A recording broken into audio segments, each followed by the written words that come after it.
When we sign up for a new app or some piece of software, there's always that endless scroll of terms and conditions. Oh, yeah, the wall of text. Right, the wall of text. And we just blindly check the box that says, I agree, and move on with our lives. Yeah, I mean, we treat it as a minor hurdle. Nobody actually reads the fine print when they're just, trying to get to the software. Exactly. But imagine if one of those check boxes wasn't just standard legalese. Imagine if it was a literal switch that would either route hundreds of thousands of dollars into your bank account a few decades from now, Hmm. or send all of that money straight to the government. Well, that's essentially what happens during HR onboarding at a new job. Right. You sit down, you get the paperwork for your retirement plan, and there it is. A choice between a traditional 401k or a Roth 401k. And so many of us just pick one, cross our fingers, and hope for the best. Yeah, we just guess. So today we're doing a deep dive to decode this massive retirement debate. We've gone through a huge stack of sources, documents from the IRS, Charles Schwab, T. Rowe Price, Vanguard, the White Coat Investor. This is a lot of material. It's a ton, and we're using all of it to answer one critical question. Which account should you be putting your paycheck into based on your age, your income, and, your long-term goals? Because choosing the wrong type of 401k isn't just an administrative error. I mean, it could cost you a significant portion of your wealth in unnecessary taxes. Wow. Or it could completely derail a retirement strategy you spent 30 years building. Yeah, and we're going to unpack this without making it a boring tax lecture. Think of this deep dive as a strategic game of keeping as much of your own money as legally possible. I like that framing. Thanks. So to play the game, we really have to start with the absolute basics. Like, what are the actual mechanical differences here? Well, the core difference between a traditional 401k and a Roth 401k, it basically boils down to a single timeline. When do you pay the IRS? Okay, simple enough. Right, so with a traditional 401k, your contributions are pre-tax. The money comes out of your paycheck before taxes are even calculated. Which is great because that immediately lowers your taxable income for the current year. Exactly. But there's a catch. You will pay ordinary income taxes on every single dollar you withdraw in retirement, both your original contributions and this is the big one, all of the growth those investments generated. Ah, so the traditional route is a tax break today, but a tax bill tomorrow. Precisely. Now, the Roth 401k flips that completely. Your contributions are made with after-tax dollars. So you're paying income taxes on that money right now, up front. Yep, you take the hit today, but the massive benefit comes later. When you hit retirement, your qualified withdrawals, which includes decades of compounding growth, they are completely tax-free. That is wild. I saw an analogy in the sources that made this click for me. It's like prepaying for your vacation accommodation. Oh, I like that. Right. You buy the all-inclusive package today while you're earning money. So when you finally get to the resort, you don't have to stress about the hotel bill at the end of the trip. You just, enjoy it. That's a great way to visualize it. You're getting the pain out of the way early. But I actually have to push back on the math here for a second. Sure. If I have $10,000 to invest today, isn't it mathematically better to put it all to work pre-tax? You would think so. I mean, why would I pay the government their cut first and only invest, say, $7,500? Doesn't a larger initial balance compounding over 30 years result in a much bigger number? It's completely counterintuitive, but no. Wait, really? Really. Yeah. The sources highlight a mathematical principle called the commutative law of multiplication. If your tax rate stays exactly the same, say you're in a 25% bracket now, and you end up in a 25% bracket in retirement, the math is a perfect tie. A tie. Well, the pre-tax account does grow to a much larger gross number. But once you pay that 25% tax toll at the very end, it equals the exact same net amount as the Roth account that started smaller but gets withdrawn tax-free. Oh, wow.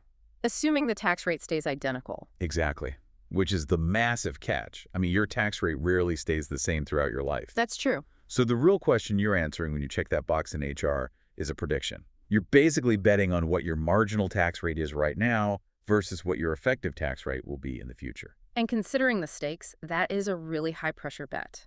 Especially since for 2026, the baseline contribution limit to a 401k is $24,500. Yeah, that's a lot of money to allocate. Right. Allocating that much capital effectively requires some serious foresight. And since the math hinges entirely on comparing today's tax rate to tomorrow's, the biggest clue you have to work with is your birth year. Your current age really dictates a lot of this strategy. Let's get into that, because our sources from T. Rowe Price give us some really helpful personas to understand this age factor. Let's start with Millie. Okay, Millie. She's a single professional in her 20s, currently sitting in a 12% tax bracket. Got it. So for someone young and in a lower tax bracket like Millie, the Roth 401k is generally a slam dunk. Really? Just definitively. Pretty much. She's paying taxes at a very low rate today. By paying that small toll to the IRS up front, she locks in decades of tax-free compound growth. That makes sense. Yeah, and if she climbs the corporate ladder and moves into like 22% or 32% tax brackets later in life, she has already shielded all that early money from those higher rates. She bought the all-inclusive package while it was on sale? Exactly. Okay, so T. Rowe Price then contrasts Millie with a guy named Bernard. All right, Bernard. Bernard is about 10 years away from retirement, and he has been a diligent saver.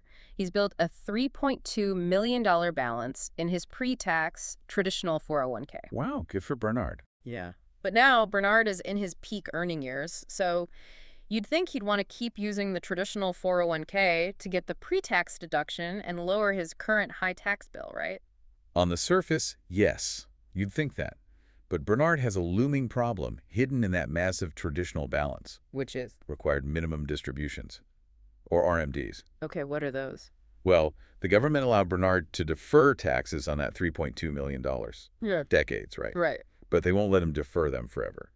Starting at age 73, the IRS forces you to start withdrawing money from that traditional account, whether you actually need the cash to live on or not. Oh, because the government finally wants their cut. Exactly.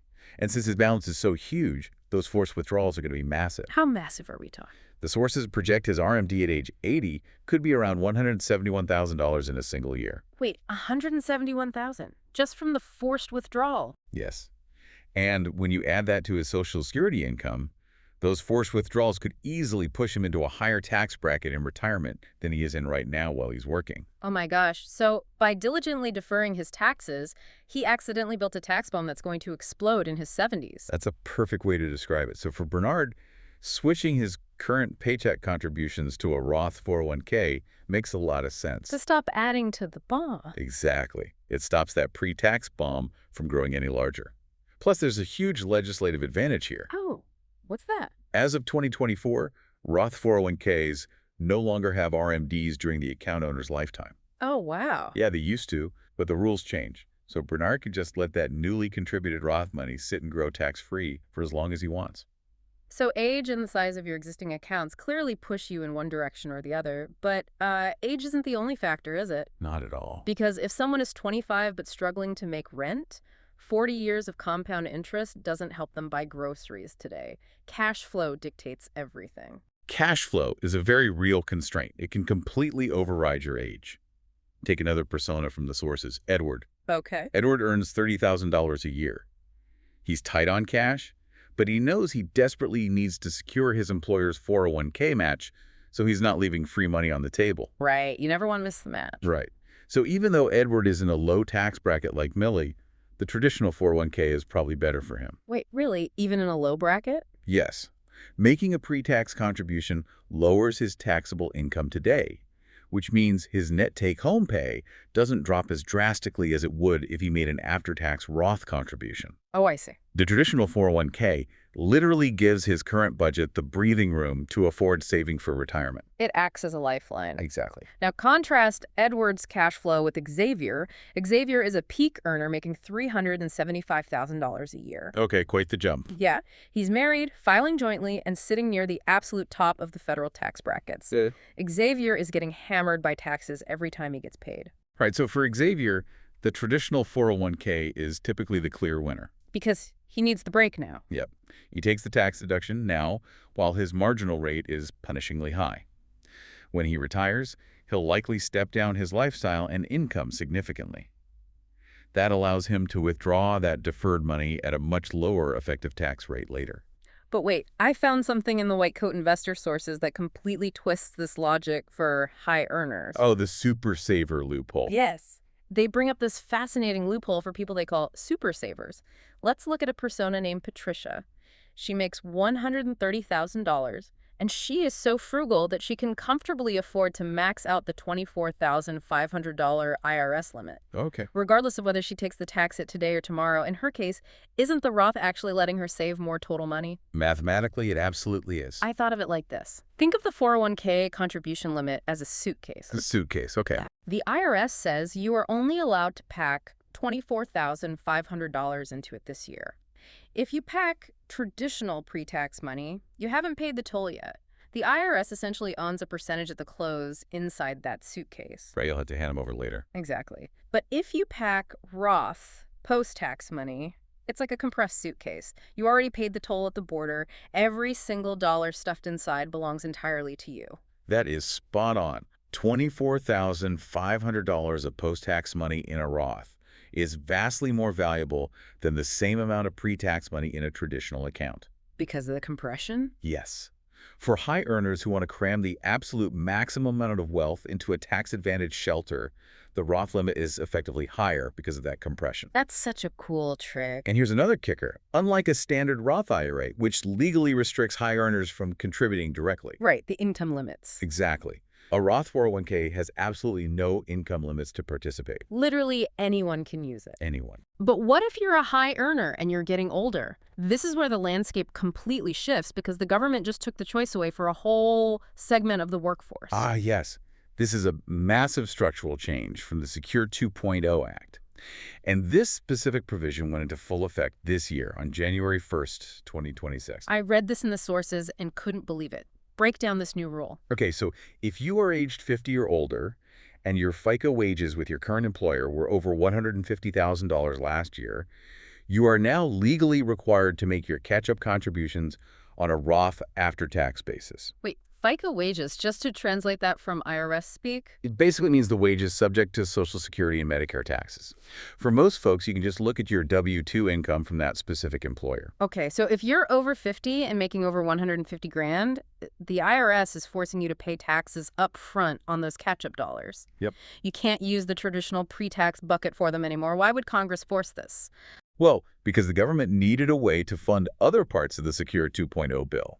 Forcing high earners to pay taxes upfront on catch-up contributions generates a massive immediate wave of federal tax revenue today. Right. Rather than, making the government wait 20 years for you to retire. Wow. And those catch-up limits are huge now. They really are. For 2026, the standard catch-up for someone aged 50 and older is an extra $8,000 on top of the base limit. Right.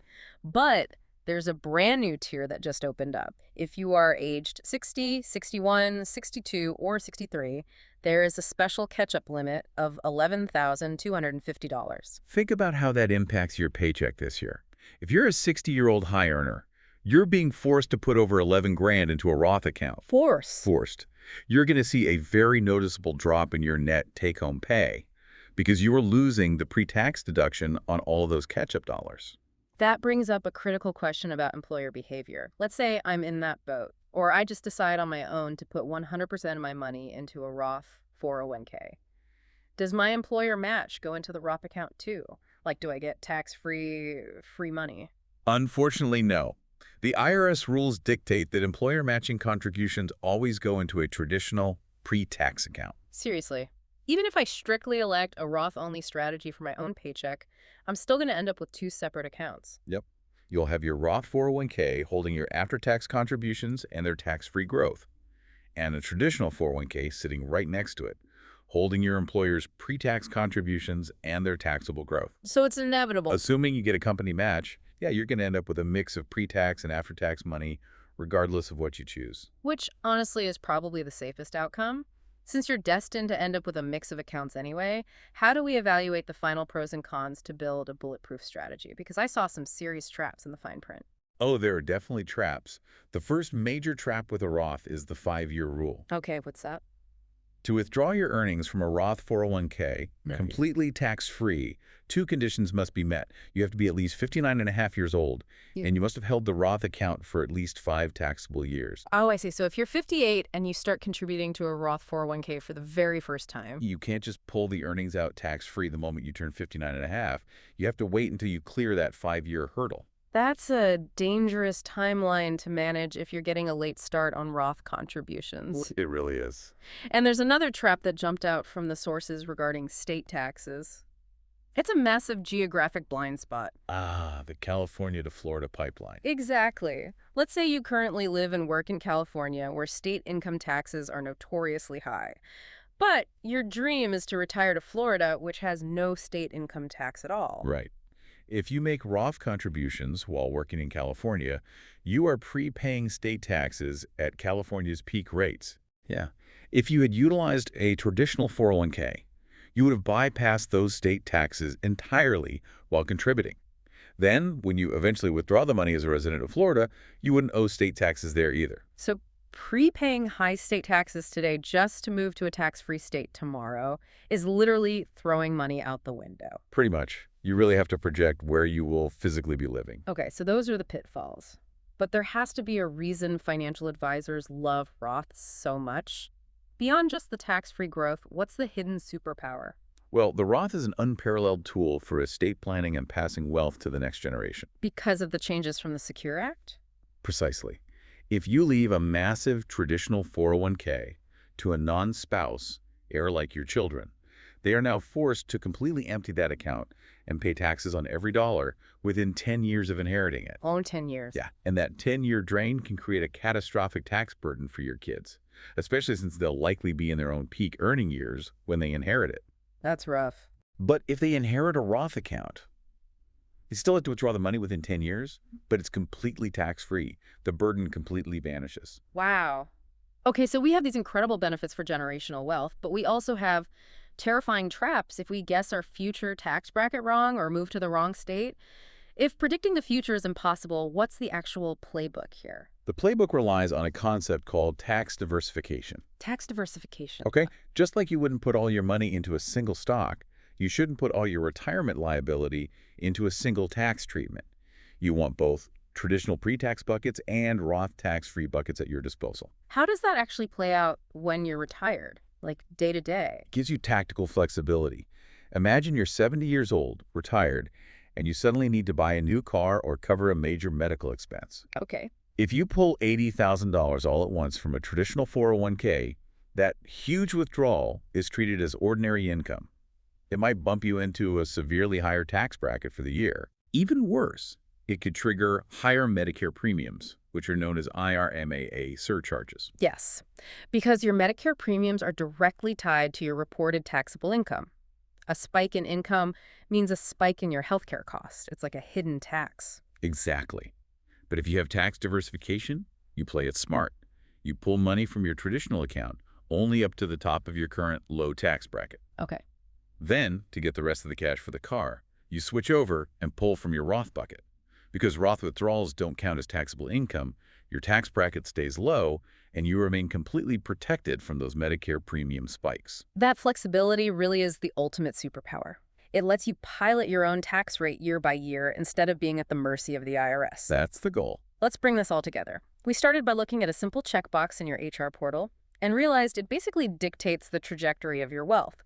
We learned that the Roth 401k is a brilliant tool for the young locking in low rates, for the super savers looking to cram maximum value into a compressed suitcase, and for anyone focused on estate planning. We also saw that the traditional 401k is a vital lifeline for lower earners who need cash flow today to afford their employer match, and for peak earners looking to shelter their income from punishing marginal tax rates. And we navigated the brand new 2026 rules forcing high-earning folks over 50 to swallow the tax pill on their catch-up contributions. It's a lot to consider. It is. But before we wrap up, there's one final mind-blowing concept buried in these sources that builds on everything we've discussed.